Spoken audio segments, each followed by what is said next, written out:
மாப்பிள்ள நான் ஒரு இட்லி துண்டுறதுக்குள்ள நீ பொங்கல் பூ எல்லாத்தையும் காலி பண்ணிக்கிறியாடா. அட துணுடா கேள்லாம் கேட்டு கிடைக்காதா.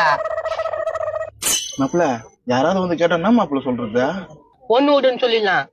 மூதேவிய இது புது வீடு கட்டிக்கிறாங்கடா, இதுக்கு போய் பொண்ணு வீடுன்னு சொல்லுவ? அப்படியா? சரி விட்டு நான் பாத்துக்கிறேன். சாம்பார் சாம்பார் எப்பா சாம்பார் குண்டா சாம்பார் தூக்கி வாயில விட்டுங்கப்பா. எப்பா எவ்வளவு பெரிய வாயிடா.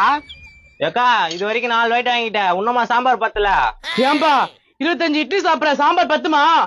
இதை யாரு கூப்பிட்டாங்கன்னு தெரியலையா? காலையில டிஃபன் பண்றதுக்கு வரலாம், இது கேலி பண்றதுக்கு வருது. சரி அதெல்லாம் விட இங்க பூரி வை. இவனும் வந்ததுல இருந்து கொட்டினே இருக்கிறான், உள்ள குடன் கட்டி வச்சுக்கிறானா.